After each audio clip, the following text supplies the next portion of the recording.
jumped in the air. But it was high up there, it was high. It was high up there, Lord, it was high.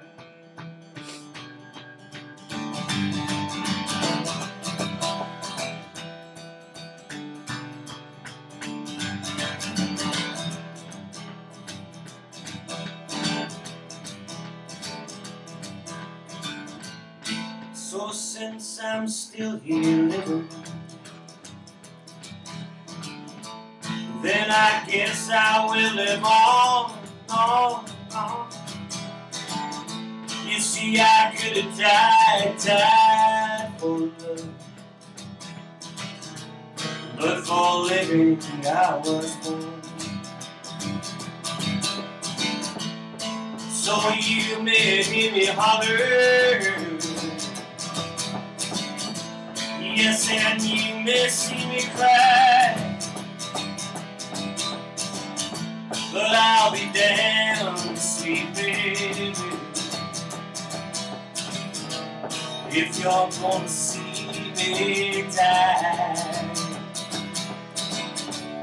Life is fine, life is fine. Fine as wine, fine as wine. Life is fine, life is fine. Fine as wine, fine as wine.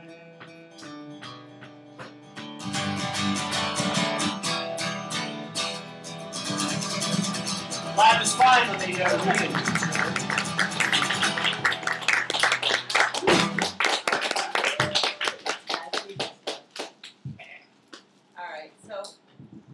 Right here. We like to get nice and close on the ReW and WhO show. So My wife might be watching it. Mr. King. Wow. So that was awesome. So you're #1 as the Americana artist in the UK. If that's what it says on your sheet. Yeah. I think I have been at one time. I wouldn't know if I am this week, but maybe. So how did you become like an Americana UK it's a artist? contradiction in terms, isn't it?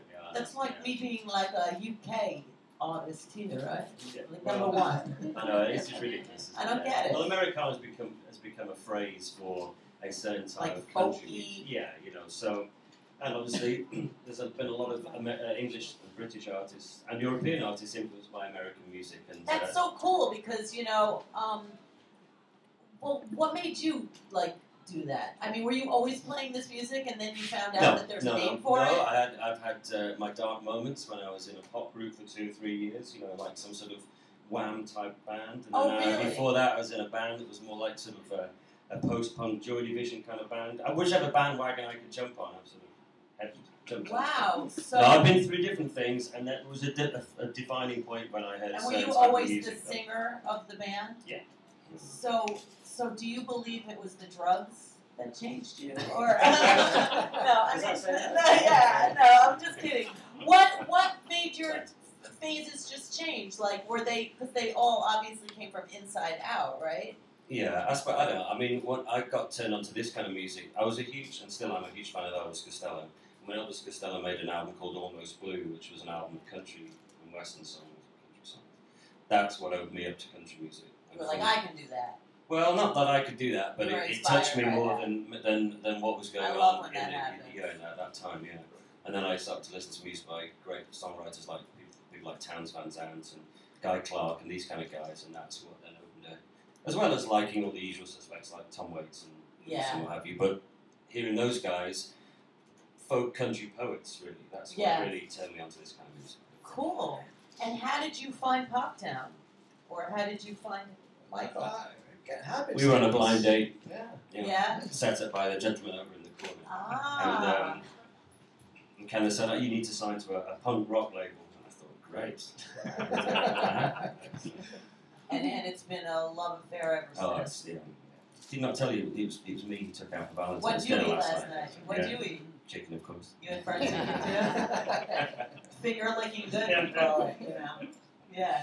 right? Absolutely. You remember that? Absolutely. He probably doesn't. I do, yeah. You do? You're You know- looking good. Yeah, the same catchphrase in England as well. Really? Yeah. Oh, that's good to know. Yeah. So, we're going to England in March. Oh, okay. Where are you in the UK? I live in the city of Birmingham, which is right in the middle. It's about 2 hours north of London and 2 hours south of the great cities of Liverpool and Manchester. But Birmingham's got a rock and roll history. You know, Games Ozzy Osbourne and Yeah, Spencer Davis, Slade, Led Zeppelin. I know. There you go. Tons of. All came from there, yeah. I know. But the thing is, like in England, I feel, I could be wrong, but I lived there for a little while. Okay. And when I did, people were always comparing, like, who do you like English or American? Like, I even went to someone's house that had English albums on one side and American. It made me realize that we are so self-absorbed here. We don't think about it like that. We don't separate. Like, Yeah, well, I don't know anybody that does that. I know people who sort of meticulously, alphabetize their records. yes. But not sort of in terms of like separating them into sort of nations. Yeah, you know, blew my mind. Yeah. I know, but Okay. that Americana You probably phrase dropped kind of that gets friend me now, also. I don't even remember their name. No, okay, that's probably a good idea. I know. So, how many dates are you playing here in New York City? Just two actually. I'm playing an in-store around the corner a little later. On Sunday night, I'm playing at the Treehouse at 2A. Harmony. Have you ever done a song together? We have actually. I've sung on a couple of Chris's songs on one of his albums. And I played bass on one of your songs. Exactly, that's right. Yes. Nice. That's She brought the nice. bass today actually. So, But anyway, yeah, two shows here, and I'm doing a concert up in Rochester on Saturday night, and on Friday night I'm playing in Pleasant Valley. Yeah. So it's only two shows really in New York City. Pleasant Valley. Have you ever been there? You drove I think through so. it on the way Okay. to Millbrook last year. I did some recording in Millbrook, so yeah. I don't really know Pleasant Valley. It sounds like a soap opera. It does, doesn't it? Yeah, Right, let's go to Pleasant Valley. See what can happen, right? Pleasant Valley Sunday. I should be playing on a Sunday actually. That's Yeah. right, So and then you're going to Memphis. Well, that's right. I just wrote for 3 days. There's a thing called Folk Alliance taking place The there. Folk So Alliance, yeah, sure. yeah. So down there for that and one concert. But then I was meant to be staying for 2 more weeks to play down in New Mexico and also in Texas. But I'm actually having to fly back because a new project I'm involved in, a duets record that just came out under a band name My Darling Clementine. Is getting some good activities, some good things happening in the UK, and I have to go back to do some stuff. Awesome, that's promo good. stuff, Now, you said Clementine. It is Clementine season right now. Have you had any? I've been living on Clementines right now. Okay. Have you had any good ones? This Nice. year is a good year for them. Clementines, okay. It's the We best. only get them at Christmas, so I don't know, like some years they're terrible and it's like depressing, but this year has been the best year for Clementine. So I'm really happy that you have that going on. yeah, well that's good. I'll take a few back and use them in the promotional You circus that I will should. be taking part in. You can hand out Clementines to everybody as a bribe to play the record. No bribe, just as a treat. All right. But on our show, now that you mentioned bribes and treats, today is National Gumdrop Day. Okay. And you are entitled to a gumdrop. We like to ask you for a skeleton from your closet. All right. But Okay. you are or a skeleton, as I learned in English.